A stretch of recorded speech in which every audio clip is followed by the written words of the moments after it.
To err is human, to cover up is unforgivable, and to fail to learn is inexcusable. These words were spoken just over 10 years ago by a great champion of patient safety and Chief Medical Officer Sir Liam Donaldson. As those of you who've seen the report will know, they could have been spoken with Morecambe Bay in mind.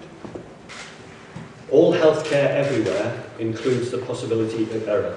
The great majority of NHS staff know that, and they work hard to avoid it, and they should not be blamed or criticised when errors do occur, despite their best efforts.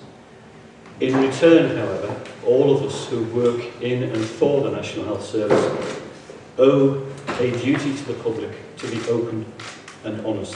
And when things go wrong, most of all to those who are affected, and to learn so that the same mistakes don't go on happening.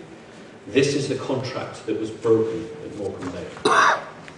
I've set out in the report the failures of care that resulted from poor clinical competence, from fractured relationships between professional groups, and the unacceptable pursuit of normal childbirth. Itself a worthwhile aim, but not when it occurs at any cost, as was described to the panel. I've also set out the most severe harm that resulted from these failures of care. There were 20 instances of significant failures of care in Furness General Hospital maternity unit, which may have contributed to the deaths of 3 mothers and 16 babies. I should just clarify that the number of 20 also includes somebody where there was not a death. Different clinical care in those cases would have been expected to prevent the death of 1 mother and 11 babies. And that was almost 4 times the frequency of such occurrences at the Trust's other main maternity unit at the Royal Lancaster Infirmary.